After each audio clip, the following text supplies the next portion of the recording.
So I always wanted to be wealthy. But something clicked when I got into the company I work for now. It stopped being a want and it became a must. And for me, I saw the possibilities and I said, I'll do everything it takes to get there. While I'm in car sales, I said, why do you do insurance? And he said something that changed my life forever. He said, when you sell a car, you get paid once. When you sell a house, you get paid once. When you sell a product, you get paid once. When you sell an insurance product, you get paid forever. I left my wife, 4 kids. And my buddy Nate Offord called me and shared this. He said, you're still doing insurance? I said, yeah. He didn't know I was homeless. He said, listen, guys, this is not that hard. It's going to be one of the hardest things you've ever done, but it's not that hard. He said it again, you can make it if you just don't quit. And I started writing on the piece of paper, just don't quit. And I look around, and this is the wealthiest guy in the room talking. Nobody else is writing. And I'm writing it again, just don't quit. And I look down, and there's tears streaming out of my eyes. Just don't quit. I'll make it if I just don't quit. I can beat 95%. I can beat the 92% if I just don't quit. And I'm writing that down. I'm crying. Tears are soaking. And I said, I'm going to make it here. And I finally in my life made up my mind to not quit something. Because here's the thing, Cody. I'd quit everything I'd ever started.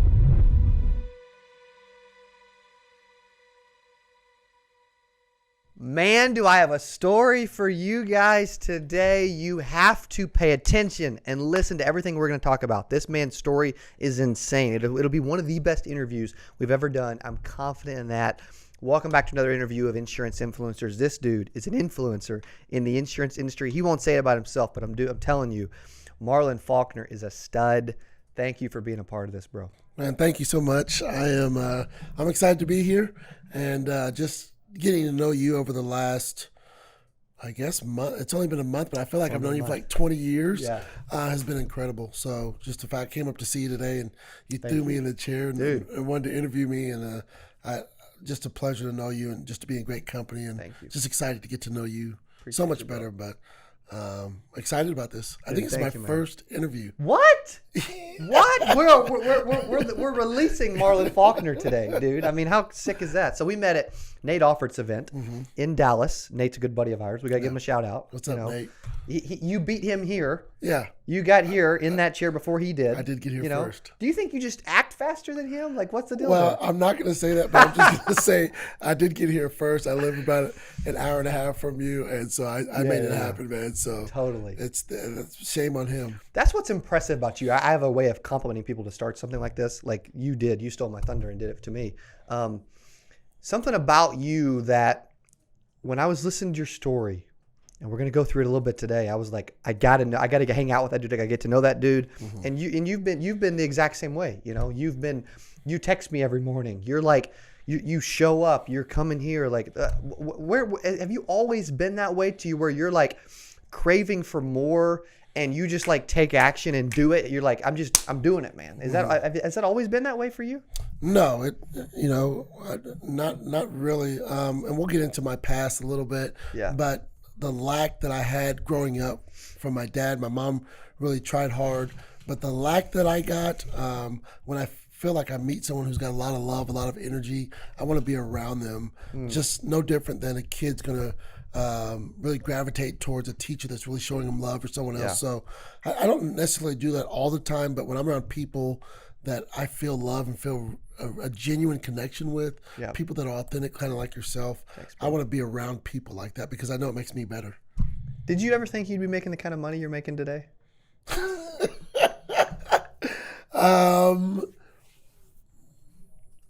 I always dreamed that I would. Is that a safe answer? It is. Like everyone dreams, everyone wants money. I remember being a kid, my mom asked me what I wanted to do, and I said, I want to be a doctor. I watched the Cosby Show at them. It was the only show. I lived in Europe, so we had one channel. Wow. And it was AFN, Armed Forces Network. My dad was in the military, and so you would watch like Rawhide, MASH, then the Cosby Show, then a football game. So I remember watching the Cosby Show, and I saw someone who generally was a great family man, which I really didn't have that at home, someone who took care of things, someone who was the answer person.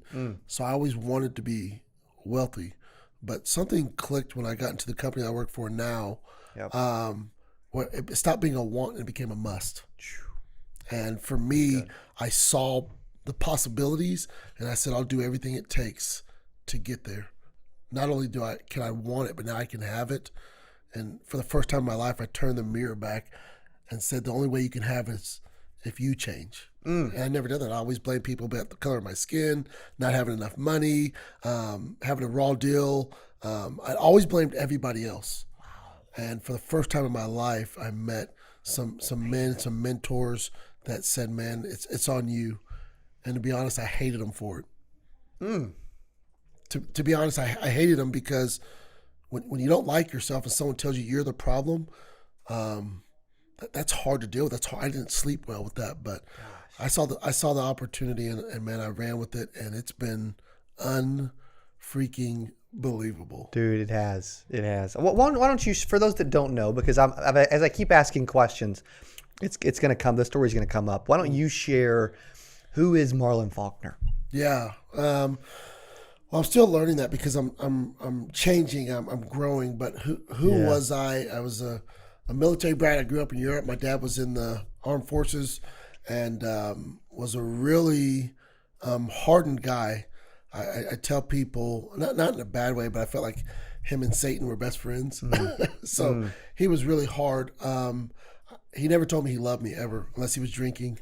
It came out a few years later on my 13th birthday. Found out that my mom had come out that he'd molested my sisters, and my mom had a knife. I'll never forget. It was on my birthday. And I walked upstairs and my mom had a knife on the bed, and I asked her what was wrong, and she said, your dad's been molesting your sisters, and she talked to me about what he'd been doing to me, and I told her it was all true. And so when you're a kid, you don't know what normal is. Like we were poor because my dad was an alcoholic. I didn't know what poor was. I just know I didn't have what other people had, and sat by my mom all night. Because I didn't want her to kill my dad, because I didn't understand. But the next day we packed up all of our stuff and we left, my sisters and I. And that was the last time I'd seen my dad in a long time. So that was kind of growing up. I didn't have much. I was always the center of attention because I wasn't getting attention home. So I wanted to be the center of attention at school. So I was a straight A student, but my teachers hated me because I talked all the time. I was a troublemaker. I was the guy that teachers dread because I was a straight A student. But I did everything because I didn't want to go home. I was in drama. I played football. I played basketball. I was in choir. I was in drama. I did it all because I didn't want to go home to face what I had to face. And so going into life, I knew I wanted to go to college because, like I said, I wanted to be a doctor. I was pre-med my first year of college. I started to find myself and realize that I didn't like the person I'd been. I thought life was unfair. And that's when I started playing the blame game, right? Because we're all young. We have dreams and aspirations of doing great things. But I got to college and realized that people had parents that cared about them. People had money. People had cars. People had things that they got to have. And I thought, well, why don't I have it? So I started playing the blame game. Yeah. And that took me down a dark path of never having enough, never having satisfaction, never being happy. And that's who I was. That's the foundation of those things that happened to me and to my sisters. You don't know what normal is. You get mad at the world. You get mad at God. But I still found a way to find love for people. I just didn't know how to express it. Yeah. So that's kind of a basis to who it was. I'll never forget. I don't think you've heard the story, but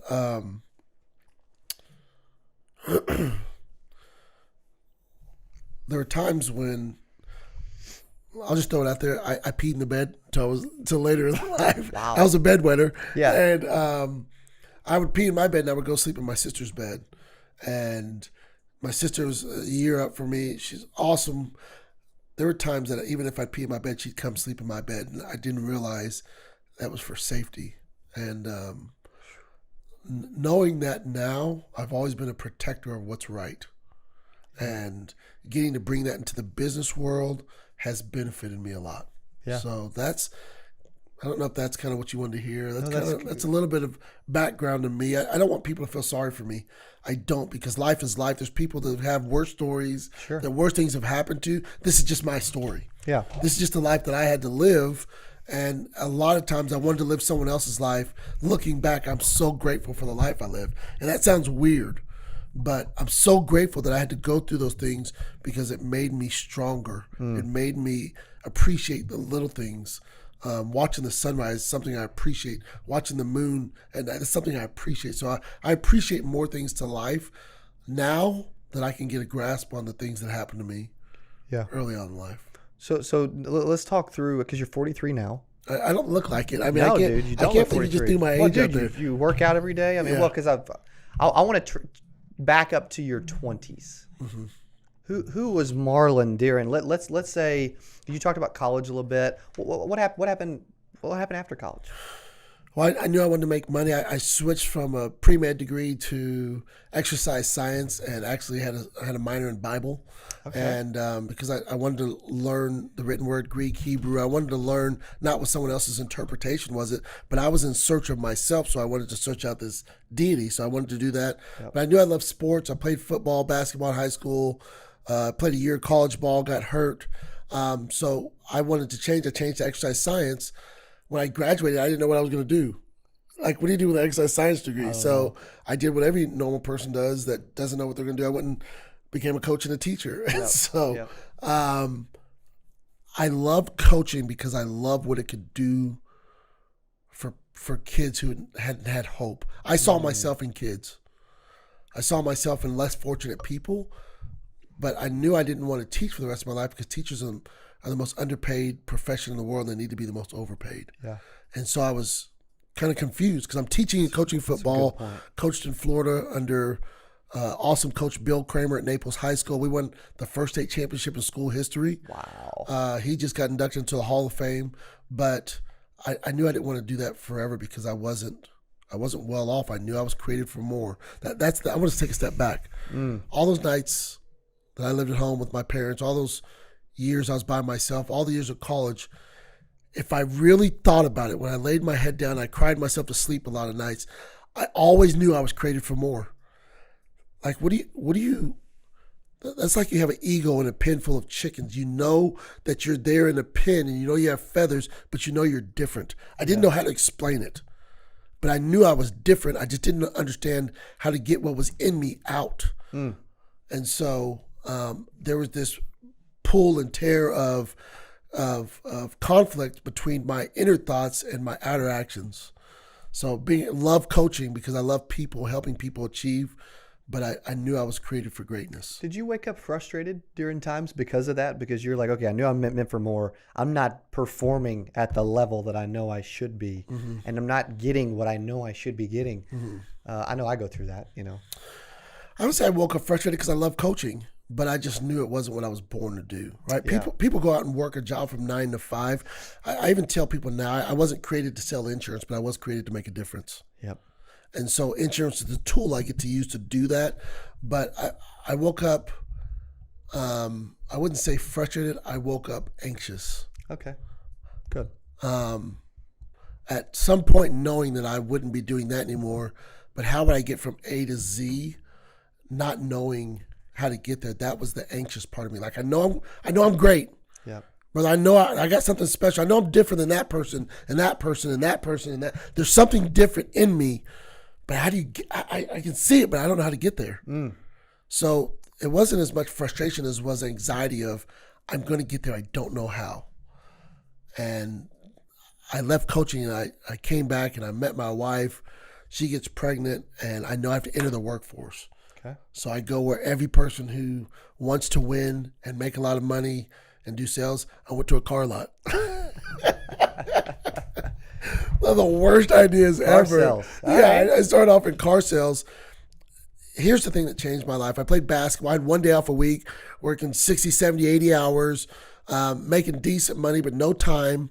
And I'd play basketball. I'd go to the gym, and I met this guy who was there. Every time I was at the gym, he was at the gym. Didn't matter if I was off on Monday, Tuesday. Wow. He was always there. And he drove this Mercedes. And I'm not, what's the word I'm looking for? I'm not materialistic, but I like nice things. And so I noticed that I was driving a Nissan Sentra, and he was the same age as me around. He was driving a black Mercedes. So being me, I said, what do you do? He said, I'm in insurance. Wow. Well, at the time, I thought, I was doing pretty good. I said, that's awesome, but I'm in car sales. Yeah. But I didn't drive a Mercedes. Do you remember his name? I don't remember his name. Dude, I want to thank that guy because we wouldn't have met. Well, yeah, absolutely. I need to go back and thank him. I need to buy him another Mercedes. There you But go. but I said, when you don't know what you don't know, I said, well, I'm in car sales. I said, why do you do insurance? And he said something that changed my life forever. He said, when you sell a car, you get paid once. When you sell a house, you get paid once. When you sell a product, you get paid once. When you sell an insurance product, you get paid forever. And he literally turned and walked off. I never had another conversation with the guy. I knew he drove the Mercedes. That's all he said. That's all he said. Oh. He didn't have to say much because he was driving the Mercedes. I was driving the Nissan. But when he said that, something in me changed. And it still was, get this, it was still 3 or 4 years because I was scared.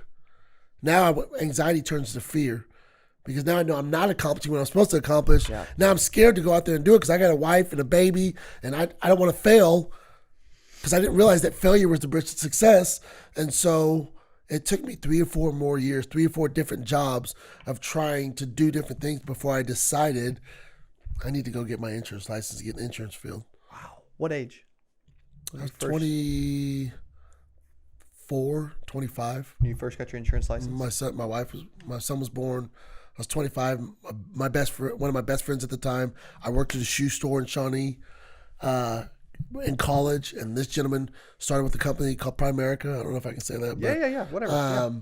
And I You watched say whatever you want on this. Yeah, I watched it Primerica, and people always call it Prime America, and it makes me mad. Yeah, no, it's not Prime America. It's Primerica. That's right. Anyways, Art Williams, right? Art Williams, Started out as A.L. Williams. A.L. Williams, and Yeah. I watched a buddy of mine who I worked for. He was a manager at a shoe store when I was in college, making $50,000 a year to making a few years later in Primerica being an RVP and a senior national sales director, making $50,000 a month. Wow. People can say what they want. That dude is one of the best speakers I've ever heard. Art Williams? Oh my god. I still listen to his stuff. Woo! You sent me a video the other day.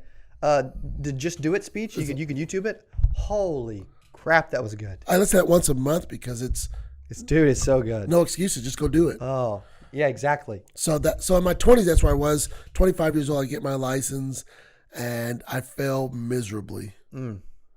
My best friend at the time, Chris Hines, got started with me. He was my college roommate. We get started. We're fired up about Primerica. We're running. We're gunning. I get told no a bunch. I get told it's a pyramid scheme. I get told, and I quit. Why'd you quit? You just weren't making sales? What was the primary reason? Well, what I know now is the primary reason was Primerica was never in me. I gotcha. It was just a pursuit of money. Sure. I wasn't making obviously had a wife, baby, frustrated. You're not making money, go do something else. So I did the next logical thing. I went to farmer's insurance. Okay. I didn't even know that either. Yeah, I've been at 15 different insurance companies. Wow. So you've been at this insurance thing for a long time. 18 years. 18 years, and I was always the worst. I never made more than $30,000 a year, ever. Wow. Because there's a lot of people that are a part of the 92% that are thinking about quitting. We get people on our YouTube. That's why I love our YouTube channel so much. We get people on our YouTube channel every day that are like, dude, I thought about quitting, and then I saw that interview with you and Marlin, and I'm not going to quit anymore. Yeah, so here's a story I have. So can I say the name of the company I'm with? Please. So I'm with Symmetry Financial Group. In my opinion, the best company. Well, it changed my life. Sure. We'll walk back to where I'm at. This interview might be an hour because we got a lot to cover. That's fine. Dude, this will be good, whatever it is. So my wife and I got separated. I wasn't a good husband. I wasn't a good father. I wasn't a good person. And she'd put up with so much. And basically, I wasn't good. I left. I left my wife, 4 kids. And my buddy Nate Offord called me and shared this. He said, "You're still doing insurance?" I said, "Yeah." He didn't know I was homeless. Wow.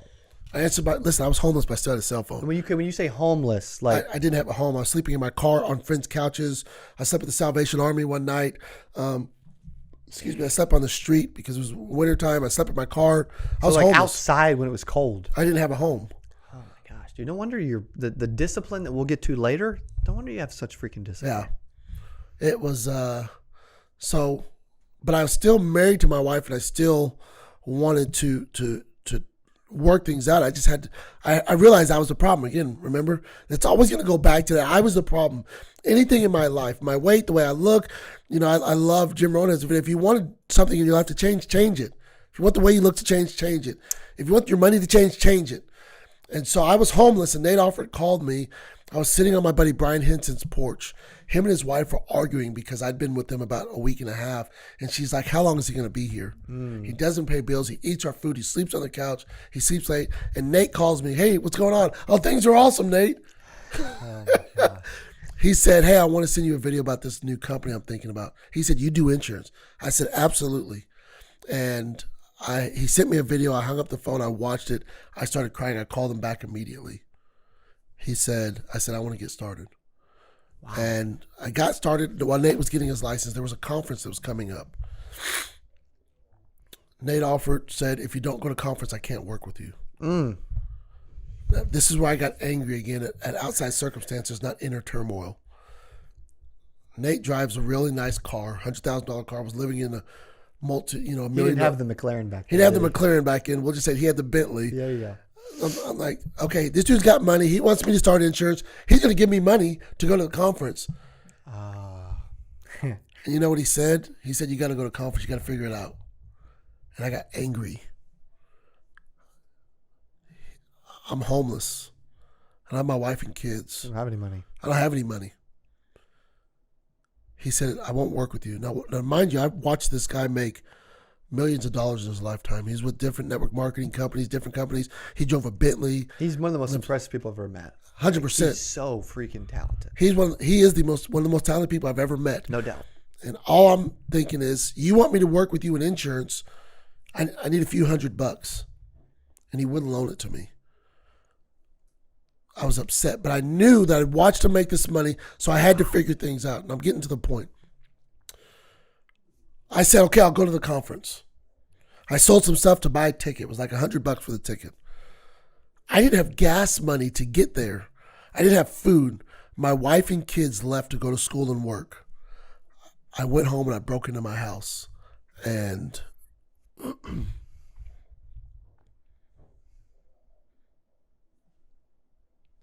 I stole money from my kids' piggy bank. And I stole money from my wife. I knew she kept some cash. And I grabbed 2 suits that didn't fit very well. And I jumped in the car and I drove 12 hours to Atlanta, Georgia. 2 things happened when I got there. I didn't have enough food. I didn't have enough money to eat food and to stay there. So the first night there, I didn't eat. There was a group of people who they had a meeting and they were collecting pizza boxes. And I went over to help them clean up. They thought I was so nice. I took some of the scraps to my room and ate leftover pizza that people didn't eat. The next morning I got up. This changed my life. Brian Pope was one of the owners of Symmetry. He was speaking on stage and he looked out of the room, and this is the wealthiest guy in the room, and he's talking about insurance. He's talking about things, and I'm taking notes. And he says, you can make it here at Symmetry if you just don't quit. And I looked up and he said it again. He said, listen, guys, this is not that hard. It's going to be one of the hardest things you've ever done, but it's not that hard. He said it again. You can make it if you just don't quit. And I started writing on the piece of paper, just don't quit. Just don't quit. And I look around, and this is the wealthiest guy in the room talking. Nobody else is writing. And I'm writing it again, just don't quit. Just don't quit. And I look down, and there's tears streaming out of my eyes. Just don't quit. I'll make it if I just don't quit. I can beat 95%. I can beat the 92% if I just don't quit. You're right. And I'm writing that down. I'm crying. Tears are soaking and I said, I'm going to make it here. And I finally in my life made up my mind to not quit something. Because here's the thing, Cody. I'd quit everything I'd ever started. Everything. I'd quit on my family. I'd quit on my wife. I'd quit Prime America. I'd quit farmers. I'd quit Senior Life. I quit Aflac. I quit on friendships. I quit going to the gym. I quit on everything I'd ever done in my entire life. And the guy said, all you have to do to win is just don't quit. So 2 things happened that week, and I became a man when Nate Alford wouldn't give me money, and I had to figure it out. I always tell people, I'm not looking for people that have resources. I'm looking for people that are resourceful. And that's the lesson Nate Alford taught me. I became a man in that moment. You're glad he I didn't went give you home. money. I'm glad he didn't give me the money. I had to stop blaming everyone else and say, I got to this point in my life because I was a failure, or because I'd failed, not because I was a failure. See, I was broke. I wasn't poor. It's a mentality. And so when I found the money and I found a way, not eating, helping people so I could figure it out, I realized I was resourceful. I was eating pizza in that room and I was laughing. I was smiling because I thought I can figure this thing out. If I can figure out how to eat and how to get across the country, and there are people in this room that have the resources, they have the talent, but they ain't going to work as hard as me. And something switched. That moment when he said that, and when Nate Alford did that, I drove home, literally drove up to the door. My wife had taken the kids to school, and I said, give me 90 days to prove my love for you and that this business works. And I drove off, and I went to work. See, most people tell you that you're working. I wanted to show them what work looked like. And that changed. Wow. It's awesome that you can pinpoint these different times in your life that changed you, because it's crazy to hear your story and hear over the last 43 years, 18 years, whatever you want to look at, and compare you probably even, 6 years ago to today is insane. And it should give a lot of people hope that watch. Yeah, that's all I want to give. I tell people that the one thing that you can take my money. The being broke wasn't the hardest part. The hardest part for me was being hopeless. See, most people think that the money's fluid. You can make money. Yeah. I could have went and worked at McDonald's. I could have found a way. But when you don't have hope, that's a scary place to be. And I was hopeless. If you have hope, you're going to make it. That's it. Man. If you just have hope, you might not know how you're going to make it. You may not know when. You may not know where. You may not know why. If you have hope, you'll make it. Hope's the one thing you can't take from me.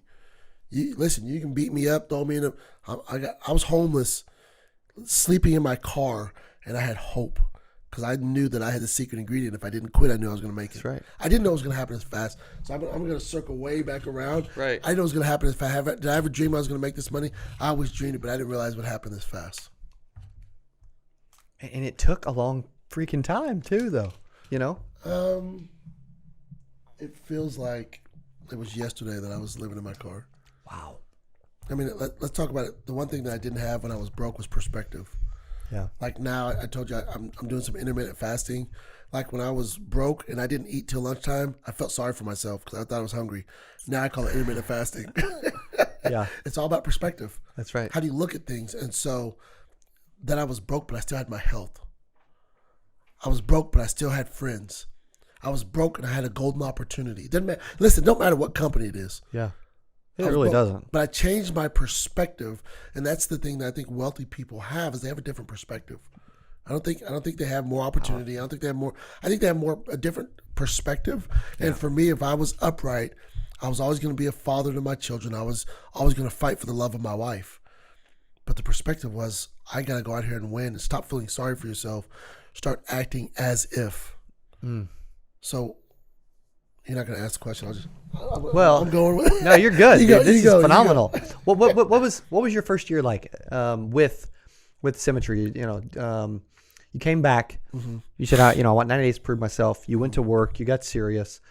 Walk us through these. Like, how long have you been with Nate? And I've been at Symmetry 6.5 years, going on 7 years. Okay. See, it's impressive when you're home. You're like, I was homeless 3 years ago. People are like, I'll be telling the story when I'm old. I was homeless 47 years ago. People are like, yeah, exactly. But my first year with Symmetry was the hardest thing I'd ever done, but it was worth it. I always tell people, don't ask if it's hard, ask if it's worth it. So it was hard because there was a lot of things that were in me that had to come out that were bad. There were a lot of good things in me that had to come out to create power and wealth. And so I had a lot of bad habits. I think if you look at any person, I'm talking to you, and what I hear you talk about a lot, you're saying one thing, but I'm hearing it's habits. I think all wealthy people have great habits. And so what I had to change was my bad habits.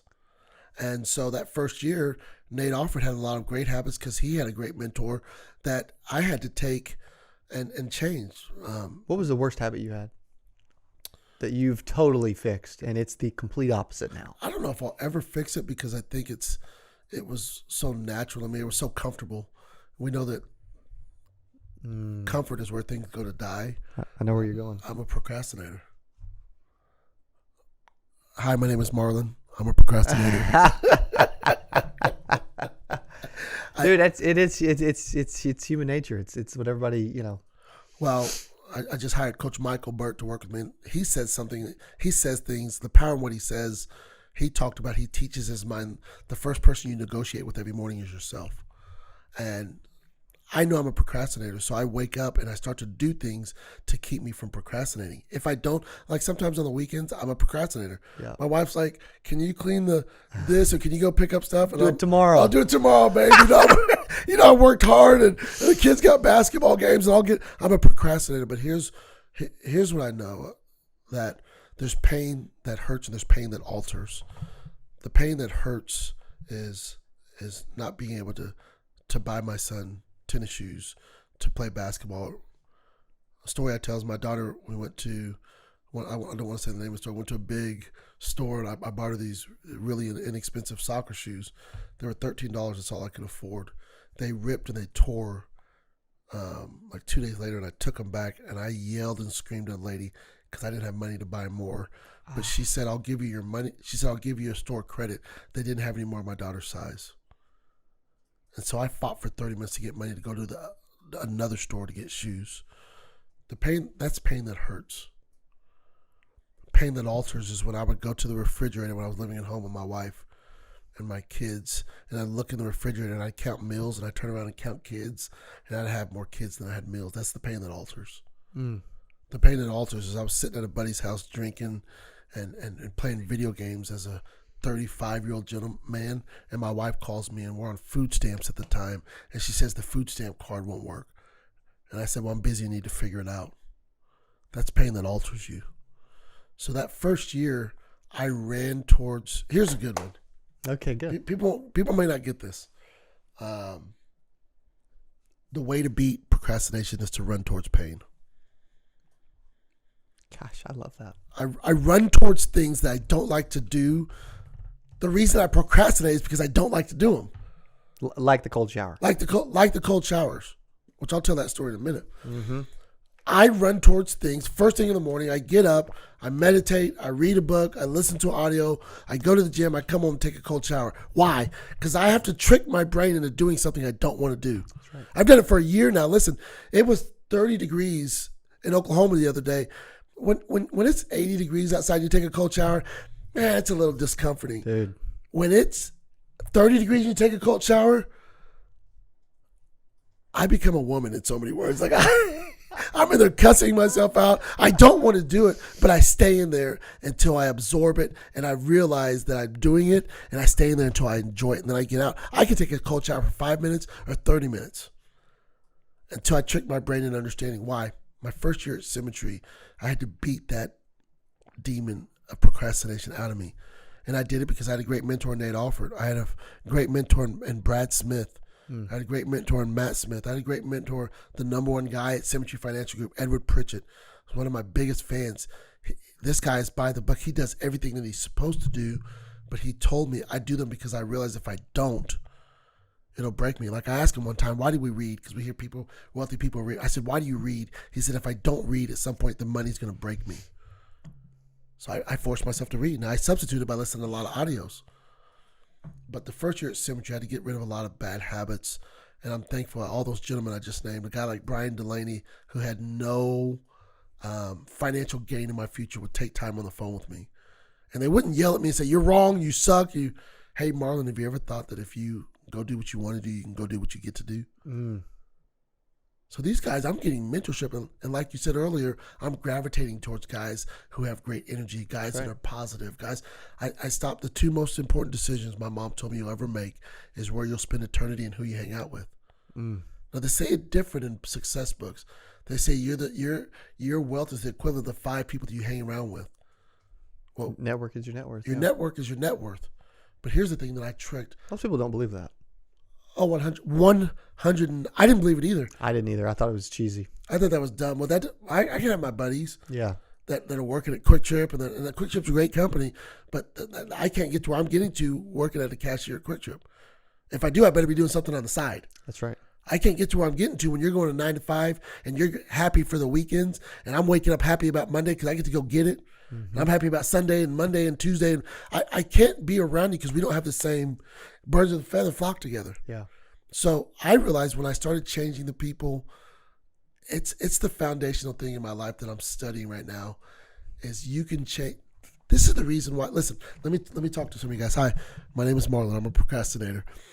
Have you ever been to an event, some sort of event? You're going to 10X tomorrow. I leave tomorrow. It starts Friday. Starts Friday. Unbelievable. You're sitting second row. Second row. Can I say that? Unbelievable. Yeah. Unbelievable. I called you to ask you how much money? Second row. Why? Association. Have you ever gone to an event and you came home and you weren't really that changed? Here's why I think it is. I don't know it all. I think the reason that you're not changed is because your mentality changed, but your environment didn't change. Wow. So when I go back and I'm an eagle and I've just been with a bunch of eagles and these guys are soaring high and they're rising above the storm, not running from it like a chicken, and they're flying and they're on a cliff and you only see eagles by themselves. You don't see them with everybody else. And you come back and you're around a bunch of chickens. At some point, if I'm around a bunch of chickens, what I do is not what they do, and I want to fit in because I like being liked, and I start doing chicken activities. Not that the event didn't change me. The event changed my mentality, but if I don't change my environment, it doesn't matter. Wow. That's absolutely true. So when I come back from events that first year at Symmetry, I changed my associations. And I have a lot of great friends. That doesn't mean I kicked them to the curb. Right. That just means I spent more time with guys that had what I wanted. Smaller doses. Smaller doses, brother. I love you. Hey, we can go out. Let's go out next month and watch the fights. I love to do that. Yeah. Hey, can you come over tomorrow? Actually, I'm working. I'm at the office. I'm staying late. Hey, I got up at 3 o'clock this morning to read. It's 7 o'clock. I'm tired. And did you guys heard that, right? I got up at 3 o'clock. Dude, it's insane. I freaking love it. Like, I'm pushing myself a little harder recently because I've got my Power 5, you know? 5 a.m. club, workout, write goals, learn, and cold shower. And I wimp out of the cold shower every once in a while, you know? But when I heard 3 a.m., meditate for an hour, work out for an hour, learn for an hour, and cold showers are nothing to me. When I heard that in Dallas at Nate's event, I'm like, dang, this dude's out working me. This dude's outdoing me. You don't like that. No, I don't like that. It's Cody Askins, ladies and gentlemen. Dude, I hate it. I'm like, dude, Marlin Faulkner is he's legit. But here's why I heard Michael Phelps say one time they interviewed Michael Phelps. I'm not a big swimming fan. I can't even swim. I'll tell you that story. That has to do with the cold shower. Okay. But I heard him ask him. He won so many gold medals. He's number one in cold shower. I mean, not cold showers, but I'm number one in cold showers. Yeah, that's right. He's number one in gold medals. And he was being interviewed. I didn't remember where I watched. I've looked for it. I can't find it. But I know that I saw it. They asked him, how many days a week do you swim? And when he was, I think, 5 or 6, I'm going to bumble the story up, but just get the gist of it. He talked to his mom, or maybe 7 or 8, but he found out that high school athletes swim 4 days a week. The best high school athletes swim 4 days a week. He found out the best collegiate athletes swim 5 days a week. He found out that world-class Olympic gold medalists swim 6 days a week and take a day off. And so he made up his mind as a little boy, I'm going to swim 7 days a week. Because he realized every year he was getting a day on his competition. So if I went from homeless, and I'm trying to catch a guy like Cody Askins, I'm trying to catch a guy like Nate Alford, I'm trying to catch a guy like Edward Pritchett, I'm following guys like Brendan and Casey, I have to get up early because I'm at a disadvantage. Because I was 38 years old or 37 years old, and I was homeless. So if I don't get up early, I can never catch you. And there's people say, well, you don't have to get up early. You don't. I have to. Because I got 4 kids. I got a stupid cat that I don't like. And I got to be at the office. And my kids play sports 4 days a week, 5 days a week, 6 days a week. And I want to go to the gym and work out. Well, when do I get my time? That's right. See, Edward Pritchett taught me something. He said, you can't steal from your family time to give to your time. And you can't steal from your business time to give to your family. And you can't steal from your time to take from either of them. So he said, you've got to figure out one or two things because you only have 24 hours in a day. You only have 85,600 or whatever it is seconds in a day. Yep. I can't steal from my wife and my kids. I was at a basketball game till 8 o'clock last night. When was I was going to get home and want to read. I was going to get home and want to go work out. I'm not saying I'm better than people. I got to get up. Yeah. My wife rolled over the other day. She said, what time is it? I said, I don't know. Listen, I don't use an alarm clock. I heard Eric Thomas said, I thought he was crazy. I thought I was crazy. I thought if there's a creator that can create all this stuff, surely I can wake up without technology. Wow. So listen, I know my body. I know I can get 5.5 hours of sleep. So if I'm in bed by 10 o'clock, 3:30, 3 o'clock's it's really not that hard. Mm-mm. If you know your body, I just know mathematics. I tell people, guys, it's not magic. It's math. Go to bed at 10, get up at 3. It's not hard. So I don't use an alarm clock. I beat my alarm clock. It's a game I play.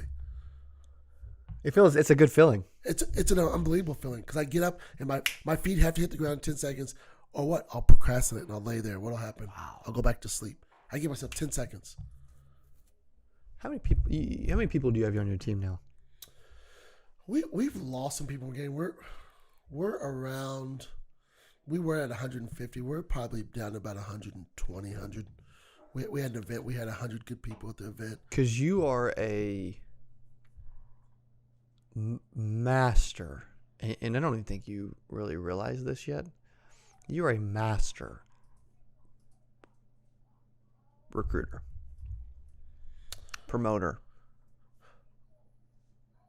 I learned from. Thank you for saying that. Too many times people let people talk about them. Again, man, I'm honored to be here. I just want to be in your presence. I just like you as a person. Thanks, bro. Without all this stuff, this is just a bonus for me. Yeah.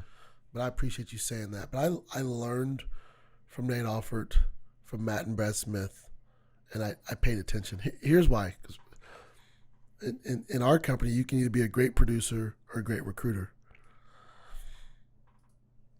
I wasn't a great producer. You hear how many years of experience I have in insurance. My first month,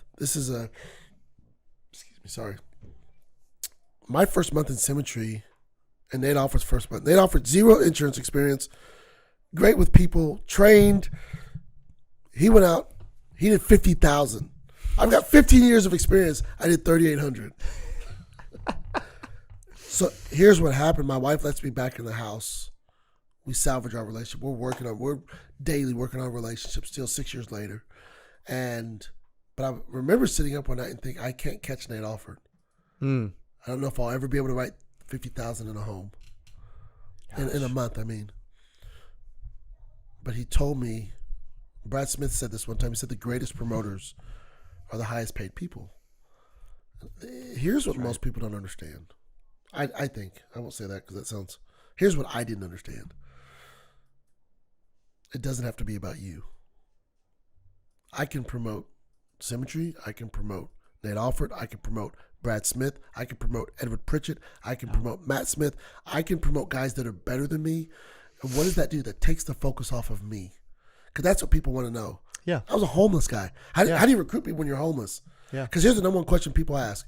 Well, how are you doing in the business? And Nate Alford taught me to ask a question. When you were in elementary school, you remember the last day of school when the teacher would line, they always have a fun day or some sort of day. It was the best day of the year for me. And they would line everyone up and see who the fastest kid was. And Nate Alford said, when the teacher shot the gun off or blew the whistle, did you look around to see how fast everyone else was running? I said, no. He said, what'd you do? I said, I ran as fast as possible. And so when people would ask me, well, how good are you doing? I say, you remember the last day of school when you had teacher? That's good. What's something else? What if someone came up to me and said, hey, how are you doing at your job? I said, well, I'm doing okay. I don't know. It's still kind of working out for me. And they said, well, I'm going to wait and see if you do good. Exactly. That's the same as saying, hey, Cody, you're married. I'm thinking about getting married to my wife. I'm engaged. I'm going to watch you and wait to see how good your marriage is. And then if your marriage doesn't work, I'm not going to get married. That's how much sense that makes. Yeah. Here's really what they're saying. I'm scared of the unknown. Mm-hmm. And if you can do it, I think maybe I can do it. But here's what happened. They would never do it. Everyone who said that to me would never do it. Why? Because they thought I got lucky. They thought I knew something that they didn't, or they thought it was a scam. Logically in their brain, like I used to make excuses, they had to make an excuse as to why they couldn't have success that I was having. That's the same thing I did. When I would look at successful people, money was evil. What are my thoughts about money? Because thoughts are things. Is that person evil? What did he have to steal to get it? The rich people are greedy. I was thinking all these thoughts. What I was doing was saying, I'm scared. I don't know if I can do it. I'm scared of the unknown. There's a fear in me.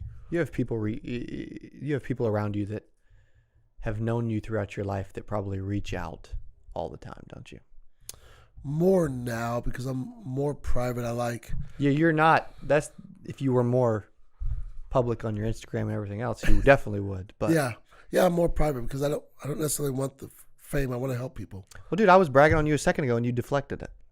That's what truly humble people do. Yeah, because I don't want the fame. I know the kind of world we live in now. If I can help one person, my life was worth living. Wow. If I can help one person, that guy who drove the Mercedes, he changed my life. He didn't know it. If I can help one person change their life, because that change will be generational for my children's children, because a man made a statement to me that clicked. If I can be a conduit, I don't have to take the credit for it. If I can say something someone that I never ever get to meet and it changes their life, I'm good. That's why I like to talk. That's why I like to speak. That's why I love doing what I'm doing. I know people. I want to see everyone reach the best version of themselves, and I'm trying to reach the best version of mine. I'm not perfect. Just call my wife. Call the cat. I'm allergic to the cat, and that thing tries to be around me. I think at some point we're gonna gain a friendship, but we're working. Me and the cat are working. I feed him, so he loves me, but I don't like him. But because no one else will feed him, it's weird. Anyways, somebody's got to do it. Someone's got to do it. I'm not a glutton for pain. I want the cat to eat because I like to eat. But we're on this rock called Earth for a moment, and I read this in Les Brown's book. And I just read this yesterday, and it's like become my life's mission that I want to live a life that's going to outlive me. How do I do that if I can't get up? And how do I do that if I can't hold myself accountable? How do I do that if I'm taking all the credit and thinking I'm something when I'm still just a homeless guy who fought for his family? That's all I am. You wash everything around. I'm a homeless guy that wanted to fight, that was almost divorced and wanted to fight for his kids to love him one day. That's it. That's all I am. All that, you can take that, and that's the pain that anguishes. That's the pain that torments. That's all I am. Everything else is just a picture of just a guy that wants to be with his wife and kids. That's why your story is just so incredible. From homeless, struggling in the insurance industry specifically for so many years, to the amount of money you're making now, is truly remarkable. And you will still 10x the amount of money you're making now. 100%. I won't say how much money I make. We're high 5 figures. We're going to close in on 6 figures a month this year. That's amazing. Well, I'll say this. I was sitting in bed with my wife, and like you guys have to understand, I bought my wife a house, and I'm going to build her dream house. We bought a house that fits all of us. My father-in-law passed away, so it's 7 of us in this house. We all have room. Like before, I couldn't burp without someone saying, excuse me, and they'd be like 3 rooms away. And so we were in a 1,700 square foot house, 6 people. Now I think it's 4,500, 5,000 square feet. But what'd you say? We were talking about, dude, I do that all the time. We're talking about the amount of money, and I was going from high 5 figures to 6 figures a month the house. this I year. talked about the house. Yeah. So it was in November. We had the biggest month we've ever had in our lives, and I woke up and in one day we had something like 30,000 deposited in our bank account, and that was all in overrides. That wasn't. I haven't written a policy in 3 or 4 years, and my wife and I started crying because that was more money I'd made in a year ever in the insurance industry. I made in one day, and I'll never forget. Brian Delaney did a call, and he remembered the day that he made more money in a month than he made in a year, and more money in a day than he made in a year. And that's a humbling experience. Like, you have to understand, me and my wife, we're big crybabies. We were crying because, like, when we moved into this house, we have our own bathroom now. My wife has her own tub with the shower, and we have your own separate bathroom. We have our own separate bathroom. Wow. And so we were. Don't let my wife hear that. I was or do. I was crying because 3 years ago I was in Symmetry. Let's talk maybe 6 years ago when I just moved back in. Yeah. We were all sick one time. We all had when you have big families, when one person gets sick, everyone, like if one person goes to the doctor with strep throat, we go get everybody the medicine. I'm like, they're all going to get it, doc. Just That's right. give me the med. I'm not trying to overdo the meds, and just give me the meds, doc. But we were all sick, and our bathroom that my wife and I had in our room didn't work. We couldn't afford to fix it. So the toilet didn't work. The shower didn't work. The sink it was the house she grew up in. My in-laws moved out when her grandma passed away. We lived in that house. This is the first house I've ever bought. Wow. And my kids we all had the stomach bug, and between vomiting and diarrhea, there was a point when I had to go outside to vomit because there was nowhere else. There was only one bathroom. And there was a line for people to diarrhea or vomit. To go from that, so listen, you can talk about what you want to talk about. If something happens and I can go to my own bathroom, it's still humbling to me. There are people still don't have that. So when I wake up every morning, I'm grateful. And sometimes when I'm meditating, I'll just find one thing to be grateful for 30 minutes. And that morning, it was just having a bathroom that my wife and I can share in privacy without our kids. Yeah. I get chills listening to you tell stories like that. I don't take it for granted, man. I'm blessed. No, you don't. And you still work and show up like you're homeless. Mm. And I don't see it changing. That's good. I never thought about that. Dang it. You said it first. That's good. Dude. I mean,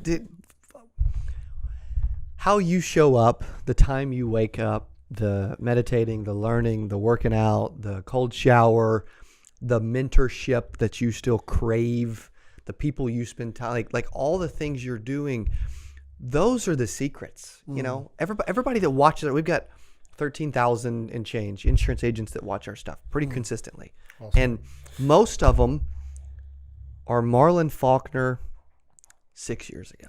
They're Marlin Faulkner 10 years ago. Yeah. They're Marlin Faulkner 18 years ago. And they're struggling. They're not making any money. They're thinking about quitting. They don't know what to do. They don't know who to sell with. They think like there's some magic company or some magic lead or some magic potion that you can sprinkle on them that and what I hope they get out of this, and why I was so excited about this today, and you can see my energy pick up, is that it isn't the product they're selling. It isn't the commission they're earning. It isn't the company they're with. It isn't the experience they have. It is those little things that you're doing that have changed you. You went to a conference. Like, I'm going to get 8,000 excuses of why most of these people won't come to 8% Nation. You went anyway. No money. No gas. No food. Couldn't afford a ticket. You knew it was going to change your life. And you showed up and you went anyway. Like Art Williams, just do it. You did it anyway. And most of the people in our business won't wake up. Like I tell people, like you talk about, everyone has desire. Everyone wants to be successful. Everyone wants to give to charity. Everyone wants to make a lot of money. Everyone wants to make 6 figures a month, et cetera, et cetera. But very few people put their ego aside and adopt the discipline to show up and go get it every day. And that's why I love spending time with you. Yeah. You're going to elevate me and take me to another level, whether you realize it or not. You think I'm going to take you to that ain't going to happen. It's going to be you that's going to take me to another level, because I don't wake up at 3 a.m. I don't work out for an hour. I don't meditate for an hour. I don't read for an hour. I don't take cold showers every day like I should. I don't crave mentorship like I should. I go to a lot of events and I do a lot of things, but that's the secret that I hope they take away from today and listening to you talk. Man, I appreciate you saying that. Here it is in a nutshell. Man, that's good. I hope it wakes somebody up today, man. Just one, man. Just take Just one. one person.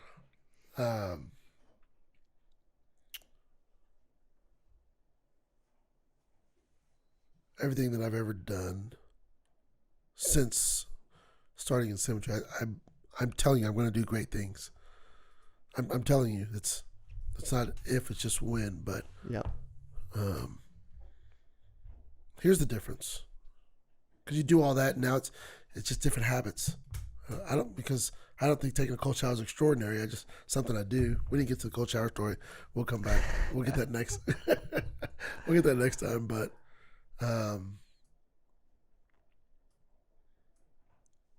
when I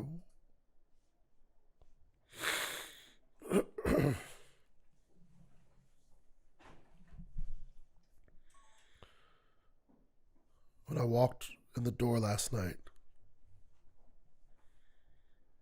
my wife came up and kissed me. My kids came up and hugged me. I went from being ashamed of who I was to proud of who I am. Mm. That's it. That's worth it to me. When I look in the mirror, I'm proud of who I'm becoming. And I used to not look in the mirror because I was ashamed. I can't wake up every morning and go back because I like the man that I'm becoming. And more than that, my kids look at me and my wife looks at me and they've watched the struggle.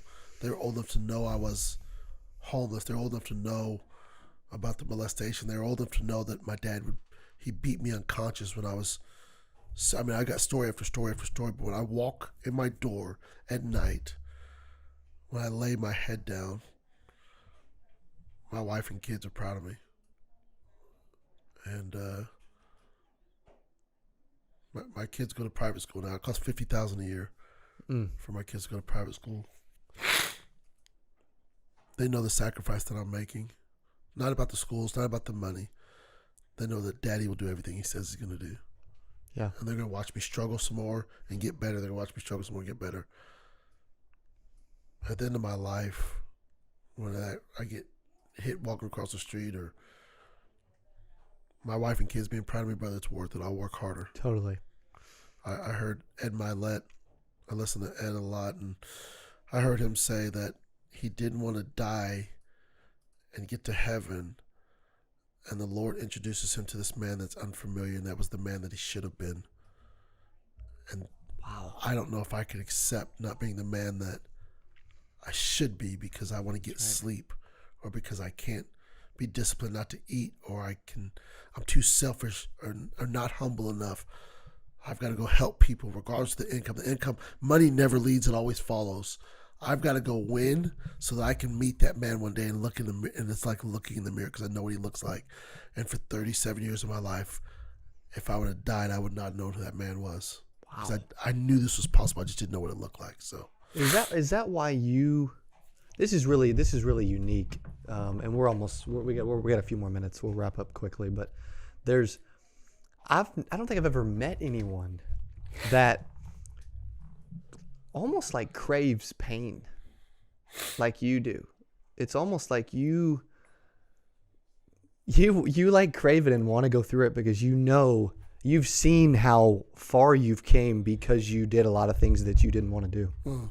And it's like, dude, it's special. Well, everything I equate to a video or a book, because every time you say a word, I'm thinking videos. That's because you're always learning, man. Yeah, Ray Lewis has a video called Pain is Temporary. Eric Thomas has a video called Pain is Temporary. I crave pain, or I run towards it because I have a lot of hurt in my life. I tell people when I started at Symmetry Financial Group, people think it's hard. It wasn't hard to me because you got to go fail a lot to get good. And I failed at everything in my life. So coming to Symmetry, it wasn't hard. I can promote and recruit because I knew I wasn't a good writer, but I could fail and people could tell me no. And I could run and fall down and skin my knees and get up again because I failed at everything I'd ever done. Yeah. Pain is just understanding that if pain is temporary, if I can get to the other side of it, it's not a pain anymore. It was just an obstacle. Right. Most people look at pain as permanent. Pain is not. Pain is temporary. So the first time I took a cold shower because I was watching, I don't just watch TV. I was watching Netflix, but I was watching Tony Robbins, You Are Not My Guru, and he got little things like this people miss. He got out of bed. He was talking. He jumps in this cold plunge that's freezing, and he got out and he went on his day. 57 degrees. 57 degrees. That's something I'm not doing. And then I was talking with Edward Pritchett, and we went to Dorado Beach, where my Symmetry takes us on trips every year. 2 years ago, my wife and family, we went on 10 vacations, a little bit much now. I told my wife, can we just stay home for Christmas this year? Like, we're in Puerto Rico for 9 days. Can we just stay home? But Edward Pritchett, they had this thing in there, this cold plunge, and I couldn't stay in the cold plunge for more than 2 minutes. And I said, why? Because of pain. It was hard on my body. It was hard. Yeah. And this year we were back in Puerto Rico, and I was in there about 30 minutes. Wow. Why? Because pain is temporary. You can teach your body to do anything. That's right. When I was living the life that I was living as a child, I would have to close my brain off when things were happening to me that were painful. I would close them off and overcome it. I still go to school smiling. I still wake up and go to football practice. I didn't use that as an excuse. So now if something is painful, like making phone calls or cold calling or recruiting an agent, or I just put it in my brain, this is only temporary, make it through it, and it won't be here anymore. And so I look for pain. Why? Because the 92% won't. I take cold showers. Why? Because the 92% won't. If I just do what the 92% people won't do, then I'll have what the 8% has. It's not rocket science. I just have to do what if I want to go work a 9 to 5, I'll have what people who work 9 to 5 make. I'll have the lifestyle that they have, the houses they have, the cars I'm driving my kids to go to school where their kids go to school. If I want what the 8% has, I got to go do what the 8% do. I have to have better habits. I've got to run towards pain. I've got to fail quicker, fail fast. I was just listening to You Got Me on Grant Cardone. He said, if you're going to fail fast. Why? Because it's not a failure anymore. It's just an obstacle. And it's funny to look back at all the things that I thought were painful that were just like little bitty speed bumps. Like picking up a phone and calling a friend that's in pain because they're living a life from 9 to 5. They don't get to see their family. They don't make enough money. They have to take stay vacations. And I was too painful. It was too painful for me to call them and tell them about the opportunity at Symmetry. It's insane that most people won't do that, though. It's crazy. Yeah. It is crazy. It's crazy. Can I tell this story real quick? Please. So I can't swim. People get on to me about this. So this is 2 years You still ago. can't swim? I still can't swim, but I heard Grant Cardone said, if you can't swim, go take some strokes. I just heard that yesterday. So I'm calling. Now listen, I called the YMCA, and this old lady answered, and I asked him about swim lessons. She said, well, I'm the one that teaches. I said, all right, I'll call you later. Bye. Like, I don't want an old lady teaching me, but because I almost drowned as a kid. So it's a phobia. It's a fear. I almost drowned. Oh, my. So it's not that I just didn't learn to swim. But Sure. we went to Puerto Rico last year because we took a cruise, and we stopped in Puerto Rico, so I went to see my mentor because he has a house there. And we were at this kiddie slide. He said, you want to go to the kiddie park? So yeah, I've got 4 kids. You've got 4 kids. And so we went to this kiddie park, and I'm thinking kiddie park. Now, when you go to Dorado Beach, look it up sometimes. It's like paradise, and their kiddie park was like Disney World. But it's on there where they live at. And he says, well, let's go down the slide. I can't swim. I've never gone on a water slide in my life. And I look up, and I see these stairs going up, and then there's some clouds, and I can see some more stairs going up, and he starts walking. So I think, I guess I'm going down the slide. So I start walking up the stairs, and I pass the Sherpa on the way, and it's like climbing Mount Everest going up this thing. And I get to the top, and I can look down. To me, it looked like I was at the top of Mount Everest. To kids, it's probably 40, 50 feet up. It's a big slide. Yeah. You've never been I'm a 42-year-old man at the time. I've never been on a water slide. Wow. And he's like, all right, we're going to go down the slide. Now, there's a slide on his side, there's a slide on my side. His slide's got rainbows and butterflies and birds, and it's an open slide.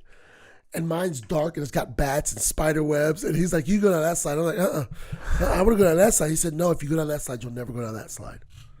Listen to what he taught me. So we sit down, and we're ready to go down the slide, and my heart's racing. I'm thinking, I'm going to die. I'm going to take in water. I've almost drowned before. I remember that feeling. I remember that fear.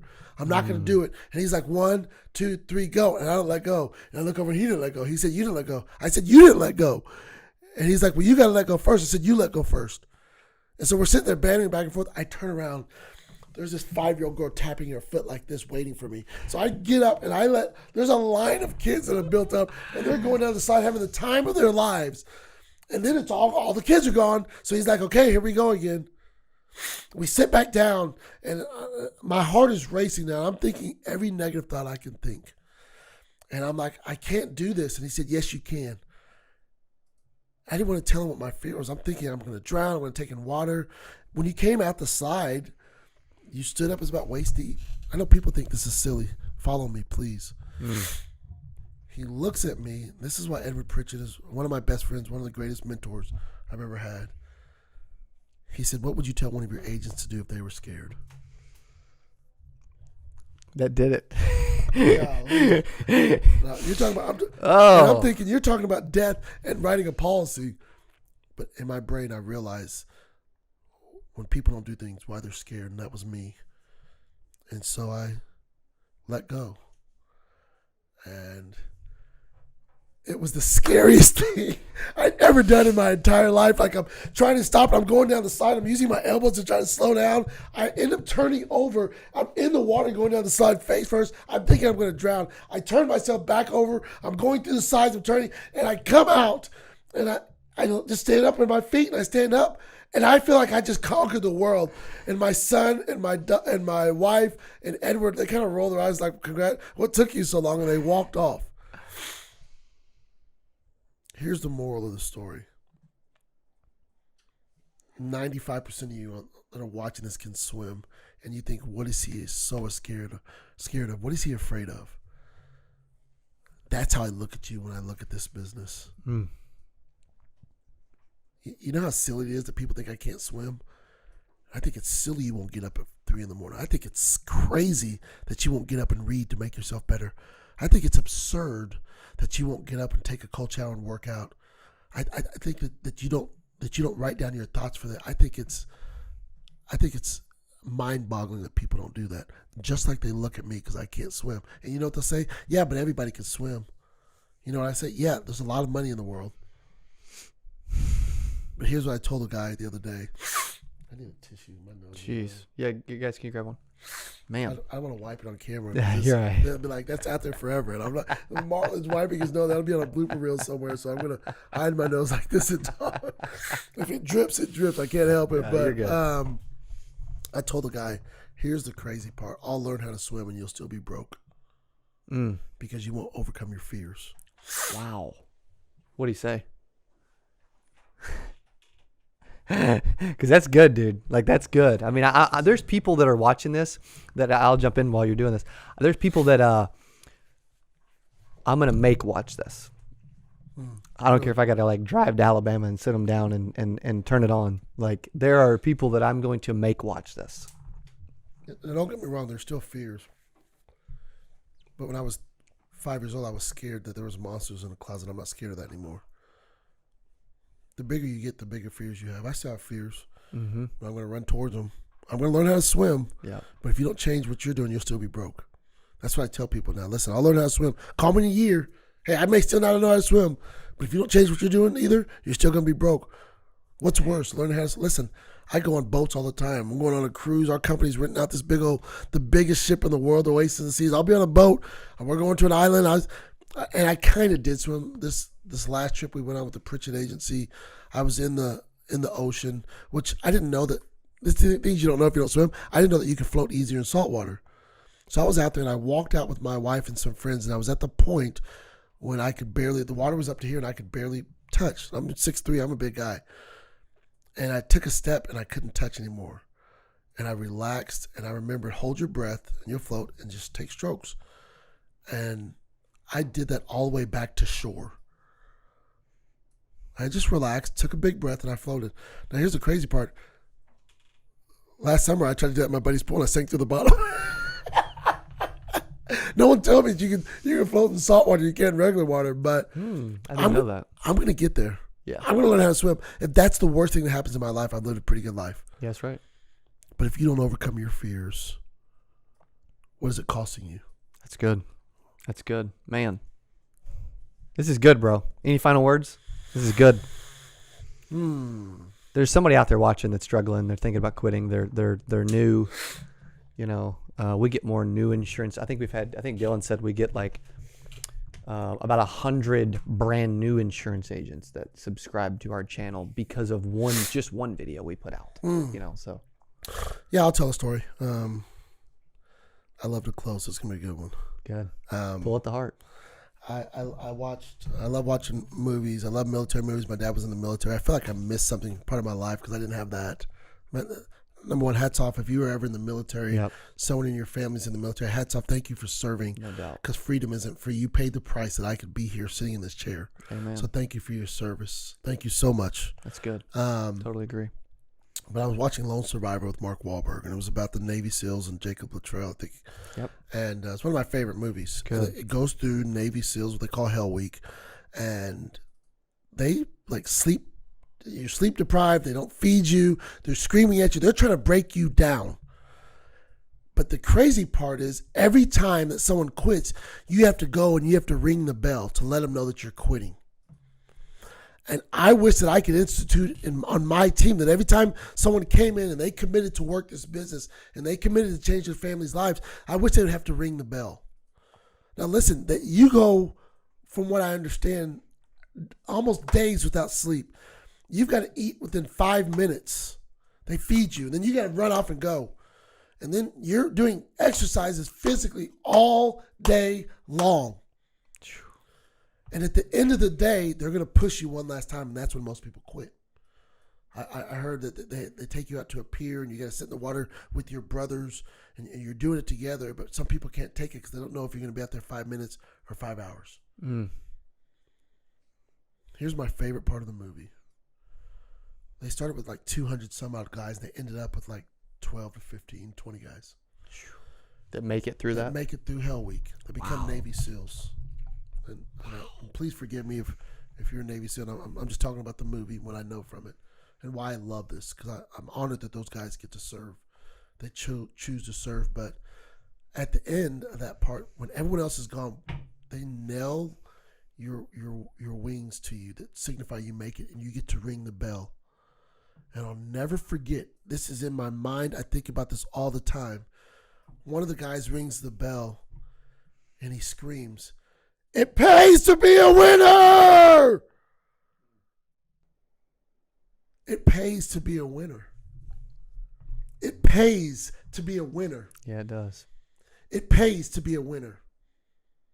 For my kids, it pays that I'm a winner. For my wife, it pays that I'm a winner. For my grandchildren, it pays to be a winner. For my kids that I never meet, it pays to be a winner. For the team of people coming up following me, it pays that I'm a winner. It pays to be a winner. Yes, it does. If I could teach people one thing, Cody, man, it'd be that they wouldn't quit because it pays to be a winner. That's good. That's good. Man. Thank you, buddy. Thank you so much for having me. I'm grateful. I can't wait to get to know you and your wife more, and just so impressed that I will say this, that you walked in the room the first time I met you, and I didn't know it was you. I'd seen videos. I'd seen you on Facebook, and I'd seen your stuff, but I didn't know it was you because you're so humble. For someone that has achieved as much as you have in this little amount of life that you have, I will be by your side to watch you achieve so much more, because I'm on it. I get it. And to watch you has over the last, it's been like a month, but I feel like we've been friends forever. I'm grateful that you allowed me to come up here. I'm grateful you answered my texts. I'm grateful to be a part of your life. And just to watch you win, I'll tell you from the bottom of my heart, it pays to be a winner. Thank you for being you, sir. Thank you, bro. You too. You too. Go follow this dude. Follow this dude. Marlin Faulkner. Look him up on Facebook, go on Instagram. Stalk him, watch him. I'm telling you, when he says it pays to be a winner, this dude's a winner. Hey, if you love this video and you want to get your phone skills up, I got the video for you how to nail the first 30 seconds of a call. Go right there, click on that video, and I'll see you there. Hey, insurance phone calls are tough. Nobody wants to pick up the phone. Everybody struggles to do this. And I'm going to show you how to nail the first 30 seconds of an insurance phone call right now. There's several mistakes.